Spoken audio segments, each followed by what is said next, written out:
Okay, so we're here today with Mrs. Armsrong from Sankofa. It's been 6 months since we were last here, and we took a tour of the Children's Museum, but really wanted to sit down and talk with you today about the store. So, first of all, how are things going with the store, and how have you been?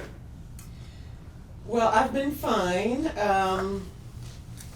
The store is a different matter. The store is on life support right now. Well, what can we do to, I mean, what does the store need, or what could we do to encourage the store and the people watching, what could they do to help Sankofa out on these times of COVID?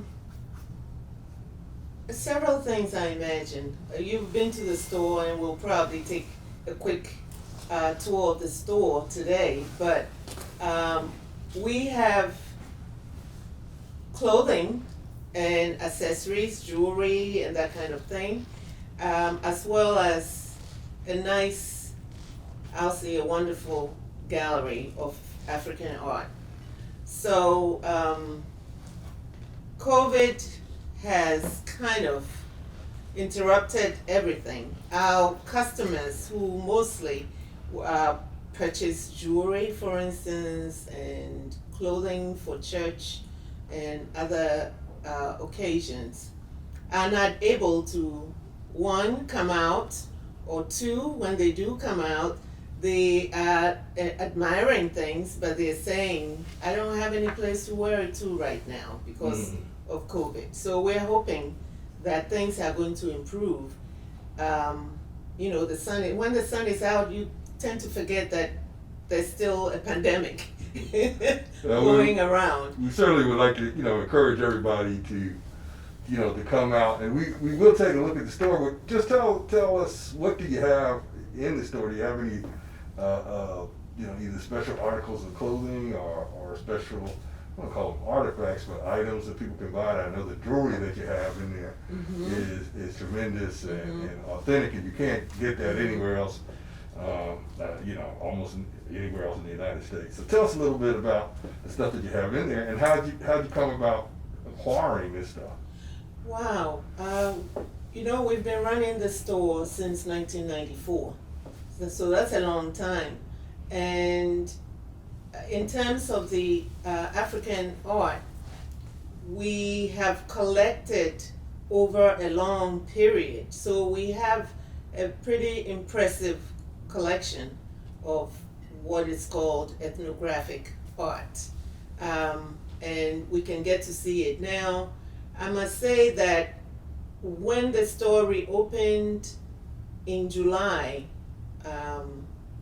when the lockdown was lifted, we did pretty well with African art, because I think at that time people were beginning to decorate. The hardware stores were open, people were putting extensions on their homes or whatever it was they're doing. At that time, people came out to buy different decorative pieces, the art, the fabrics, mud cloth, kuba cloth, that kind of thing to decorate. So things were pretty good. And you still have all of that stuff available now, correct? We still do, yes, we do. And how did you get started? Well, not so much how did you get started, what are the different pieces that you have in the store for sale? Where do they come from? From all over Africa, except probably North Africa. But we have an extensive collection from West Africa, Mali, Guinea, Ivory Coast. Ghana doesn't have a whole lot. I wish Ghana did, because then I could talk about it now. We have a nice collection from East Africa, from Tanzania, Makonde people. We do not have a whole lot from South Africa either. Some cultures were not into what came to be known as African art. All of these were made for a purpose. A lot of it was for ancestral traditional worship. So West Africa was the center of that. So we have a large collection from South Africa. I'm sorry, West Africa. I forgot about Nigeria. We have a nice collection from Nigeria and Congo. Well, what do you think is the biggest misconception that Americans have about African art and pieces from Africa? Jim will probably be the better person to speak about it because Jim, your husband. yes, Okay. Jim, my husband.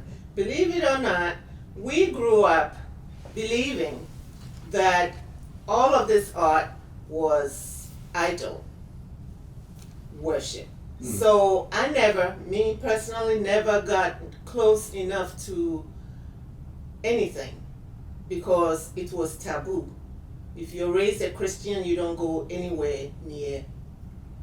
It wasn't called art then. It was probably called, in my language, it would be juju. But it was always evil because we didn't know.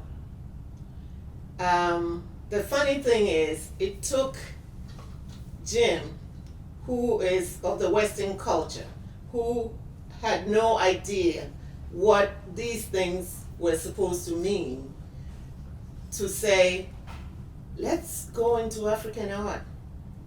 And I said, I don't know anything about it. I'm not interested in it. If you want to do African art, then you learn about it. Because we can't sell anything that we don't know about. So it took him some time, but he was very determined to learn. And you've met him, you've heard him talk. Yeah. He's very quiet. he's considered somewhat of an authority on African art. He's really, really good about all of that. So, do you have any, well, first of all, everything in the store is for sale, correct? Yes, just about everything. Well, everything. I guess that's the wrong way. Let me rephrase. You have a multitude of items. Anyone who would be interested in African art or African artifacts could come here and purchase. Yes, and they we don't allow them to just pick and leave. We actually teach them, give them the background, where this was made, what it was made for, how it's used or used to be used. And then you get to, because it's now meaningful to you, you make a better decision as to what you want to take home with you. Now, you had mentioned a little bit your use of your childhood and your native language with the term for these items as juju. So just tell us a little bit about yourself. Where are you from initially or originally, and your childhood, how it was like growing up? Oh Lord, how much time do you have? Well, I'm originally from Ghana and from the Ga tribe. Ga tribe is from the area of Accra. Accra being the capital of Ghana now. I went to school, primary school in the general Accra area. I went to secondary school, what is high school here, in an area called Eburi, which is in the mountains, not too far from Accra. I think it's 22 miles. At the time I was growing up, it looked like you were going to China. It just seemed like a whole journey.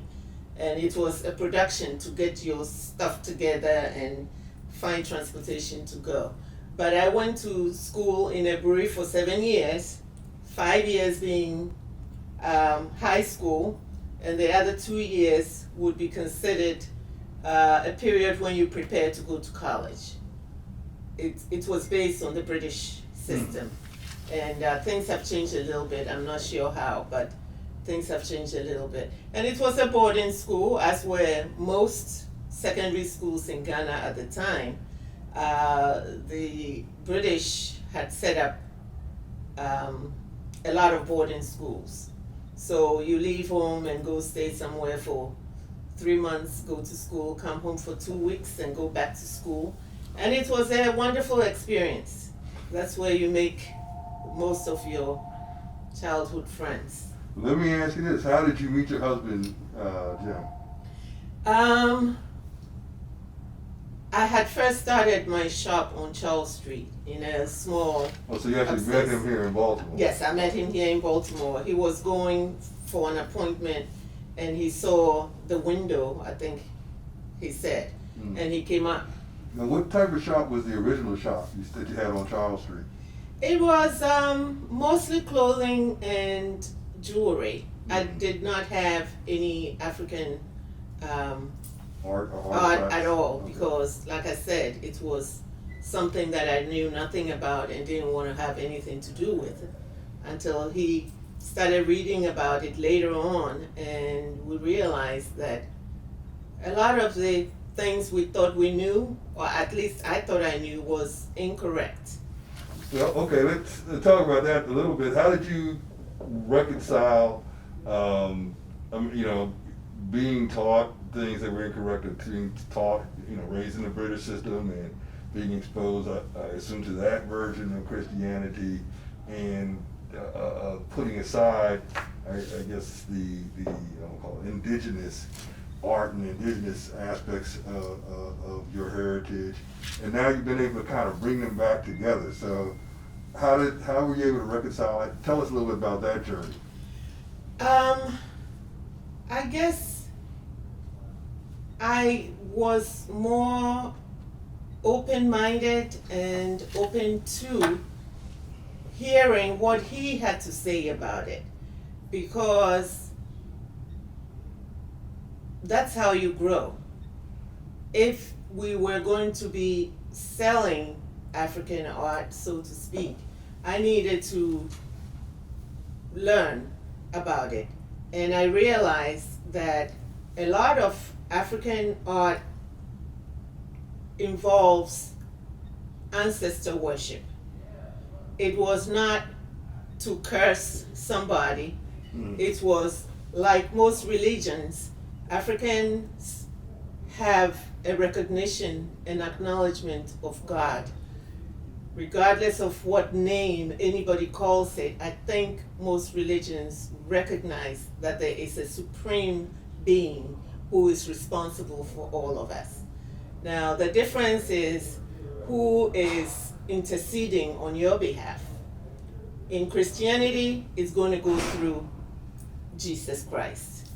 In Africa, it goes through your ancestors. And I have come to believe really that if anybody is going to intercede on your behalf, it's your own person. Your loved ones. Your loved ones. The people who know you. The people who understand you and want you to do well are the ones who will intercede, because they are in the spirit world now. And you can pray to God through them. I had an interesting conversation with one of my customers at one time who did not want to go inside the gallery. So we started talking about why. And she said, these are idols. That's at least what she's been told. And she's a Christian and she doesn't want to have anything to do with it. I said, that was me, not that many years ago. But I said to her, you're probably not a Catholic, but you know Catholics, and you know that they pray to God through Christ, but they also pray to God through saints. Yeah. And they have relics and artifacts. And yes, and I said, I probably shouldn't say this on openly. But I said, I mean, we can edit it, but I think it's, again, people only learn if they experience and hear and open. And so one of the things, that I think for the African American audience, or portion of the audience that sees this and looks at this, what they may learn or develop is because they have been trained, or Harvard, trained is probably too strong a word, the same type of feelings about, beliefs in artifacts of art from Africa, and this is some sort of idolatry or things of that nature, and have not thought of it in the context of these are your own people. How you can reconcile it with their Christian or Islamic or whatever beliefs or feelings that they have. And it is important to know and experience, one's history, and to be proud and in love with oneself and with one's ancestors. Because I've always said, and we believe strongly, that you can't love anyone else, till you love yourself first. And your own. And in the first commandment, obviously I've spent many times in the Christian church, obviously, is to love, God, love yourself, love your neighbor as yourself. And then from that, all of the teachings to our Christian brothers and sisters of Christ begin. They all centered in love. And, and so we just, it's good to kind of think that through, because sometimes we get so tied up in our dogma. And one of the great wealths, and I'm not here to make a speech, I'm not here, but one of the great wealths and one of the things that you expose people here to is the fact that they can, have this discussion and appreciate and get, not exclusively a Western-oriented view, not only of spirituality, but of art, of creativity, and of the family. And so I think that's one of the great things that you provide here. So, let's get to I think one of the most serious things I want to discuss with you, because I know that you sell clothing and you sell jewelry, and for those who might even shy away from the artifacts, so you sell those things as well as artifacts. So if I wanted to, maybe, it's COVID, I'm not coming out of the house. If I wanted to purchase stuff, can I call in? Can I take a virtual tour? How do we, well, first of all, what's the number to call? Well, the number here to the shop is 410-366-0886. Just so I remember for everybody, it's 410-366-0886. You're good. Okay. Yes. In the moment. You're very good. You're very good. All right. So, because of COVID, our hours are very truncated. We only open Thursdays and Fridays from 1 to 5 now, and Saturdays from 12 to 6. So, you can always call if you're not sure what, the hours are, and find out when you can come in. Now, of course, if those hours don't work for you, you can always leave a message. We'll call you back, and if it's possible to meet you by appointment, we can do that too. Okay, all right. And do you ship any of your stuff? Do you have any? We actually have an online presence. We have a website, which is www.Sankofa Kids. Not Sankofa. This is a museum. I'm sorry. That's all right. www.sankofaafricanbazaar.com. Okay. And just so for people like me that didn't pay attention in 3rd and 4th grade, how do you spell Sankofa? The pronunciation is actually Sankofa, and Okay. it is See, I already Sankofa. Okay. I say it like you all say it, and that's With a Baltimore wrong. accent? And that's wrong. I should be saying it the correct way. Okay, so that what's the correct way to pronounce it? Sankofa. Sankofa. That comes from the Chi language or the Akan language in Ghana. It is usually symbolized by a bird looking backwards. And that's translated to mean that you should look back from time to time, learn lessons from the past, which will help you in your journey forward. So now if I wanted to go to the website and I was typing it in, how would I actually spell it? Sankofa.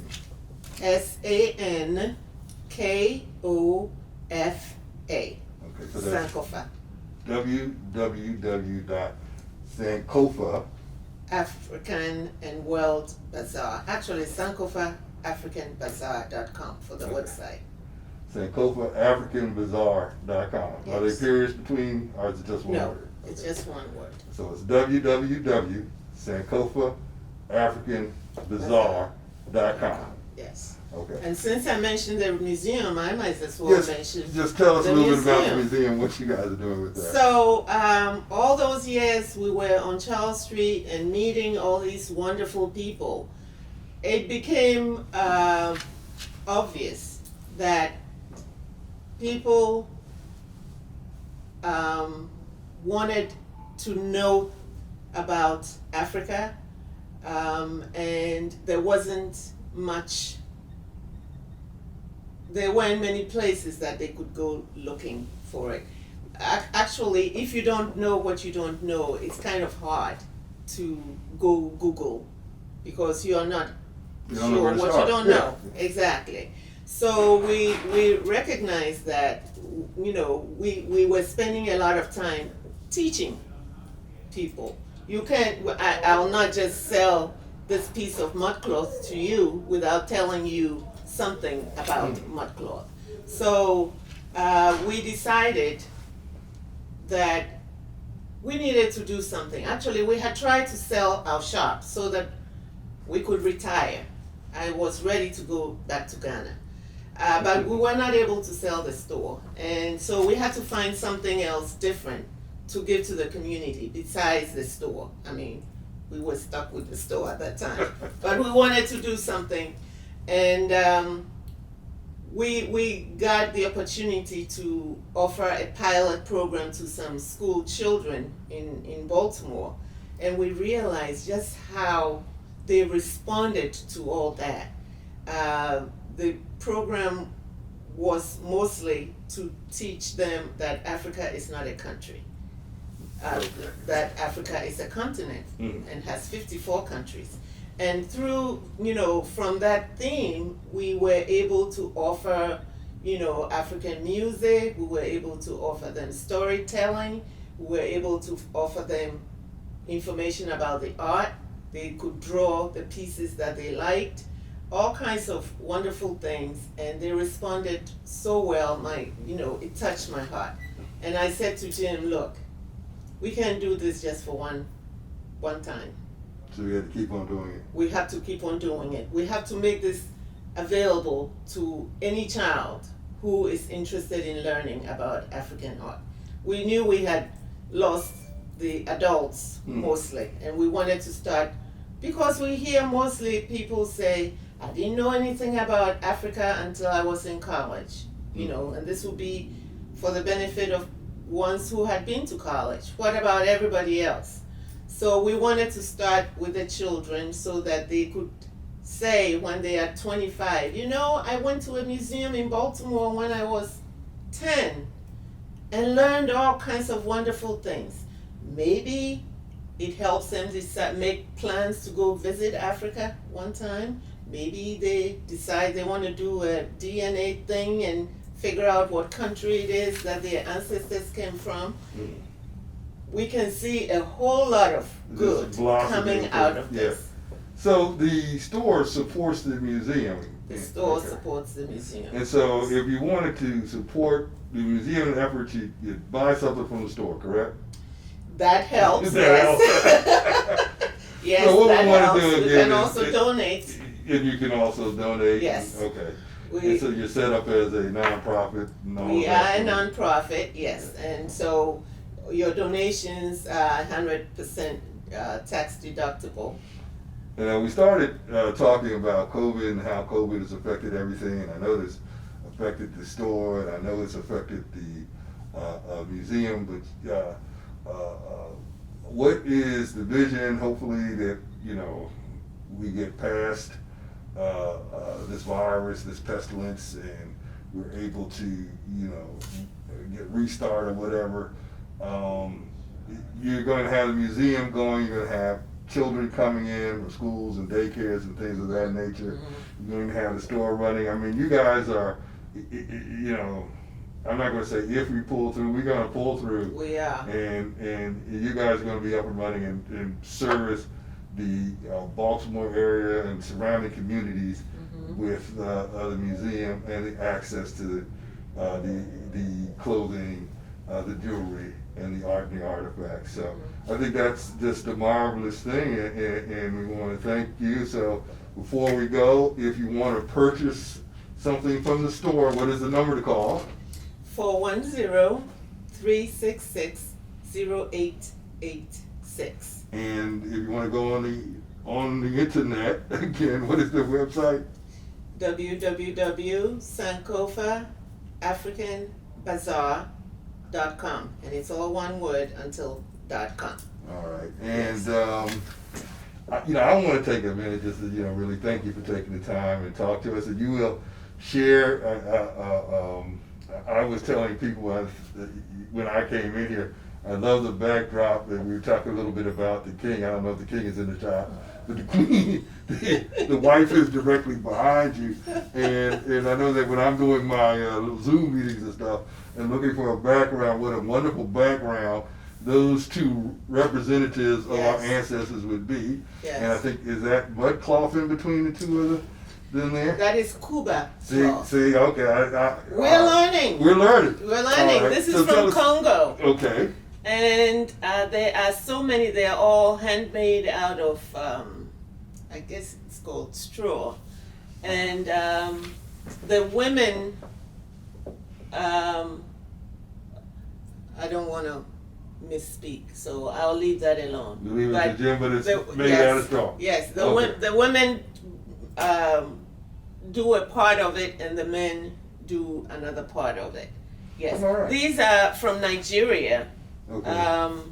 They are contemporary pieces. They are not, old artifacts. Yes, they are contemporary decorative pieces. So, once again, we want to encourage everybody to either look at the website or come to the store or call or make an appointment. I think, can I get you to so I can send out to the people, just send me every week, maybe the either the piece of jewelry, the clothing, the artifact, or the piece of art of the week. I don't know if you have that, but could you just send us stuff from time to time? Yes, so we can post we online actually and have, people can see what you have here. Yes, sir. I sure can do that. I think as part of this presentation, though, we should do a little. Well, we'll head into the store. What do they right say? Now. A picture is worth 1,000 words. Yes. All right. Thank you very much for you. doing this to help us. Mrs. Armstrong, I really appreciate it.